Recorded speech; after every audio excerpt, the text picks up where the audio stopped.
got a big meeting coming up, you need to invite a lot of people to a Zoom session to collaborate on something. So you want to get that prepped and the link sent out prior to that event.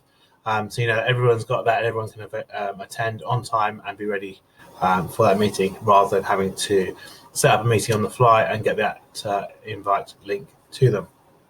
So how do we do that? We open up our web browser and we jump into our Zoom profile. So we log in. And we have a handy little tab here, schedule a meeting. This takes us straight to that option and gives us a nice load of boxes to fill in, ready for our meeting account. So, nice easy thing, we can give it a topic.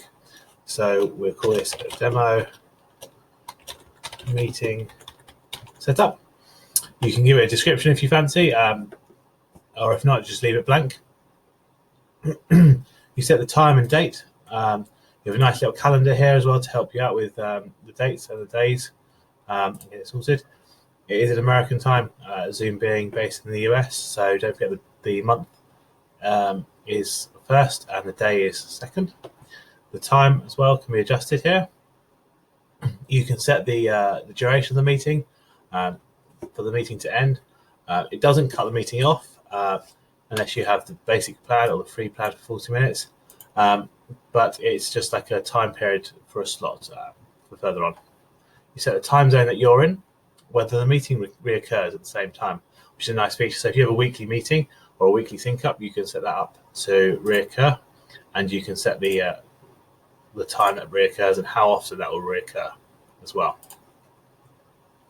Meeting ID is interesting. You can give it your personal meeting ID, or you can generate one on the fly. So this means that it's a brand new meeting room for people maybe that you're meeting for the first time, or meeting external that you don't want to give up your meeting ID. You can give it a meeting password. This password you can leave as the auto-generated one, or you can set one up.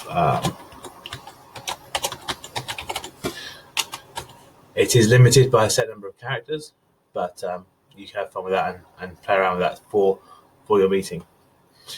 You can note whether you want the video on or off for your hosts, your host, or the participant. These are the same settings that we go through in a previous video. These are the defaults. Once you're in the meeting, you can still turn that on.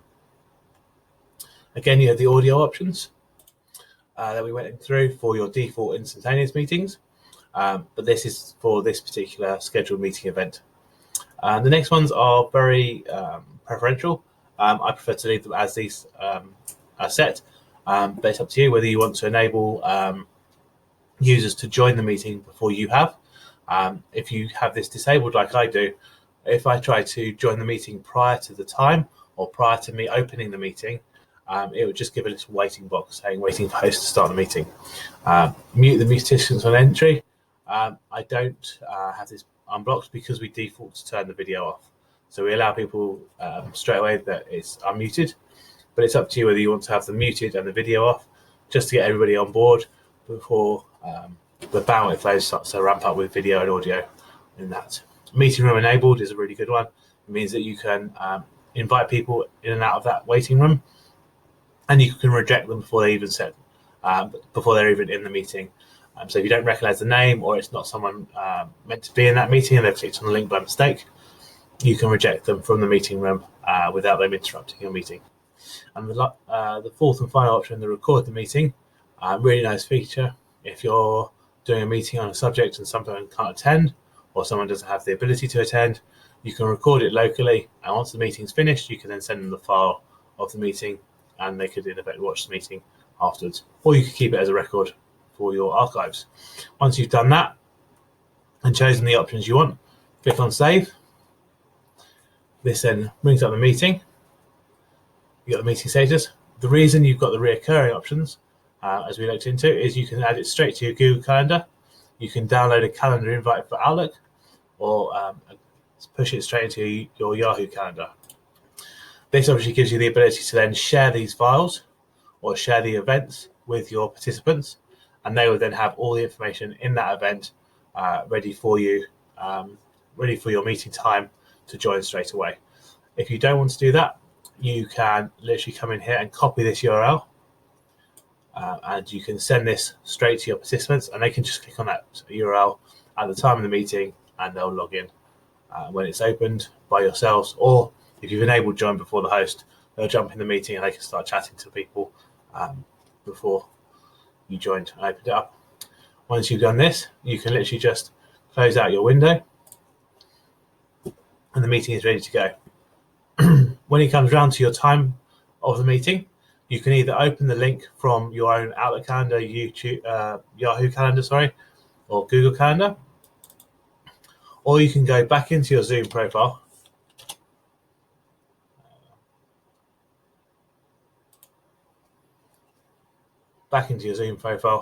check here for your meetings. You've got an option here, meetings, and you'll see all the meetings that you've got listed and scheduled.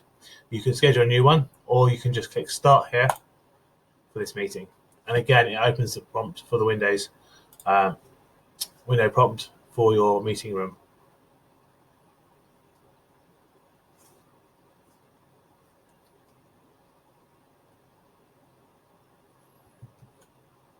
And you'll be ready to go.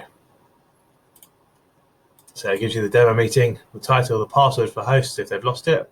So if it only shows the password to you, the host, it gives you the option to, if someone rings you and says, I can't get in, I've forgotten the password, I've lost the password, you can call them out.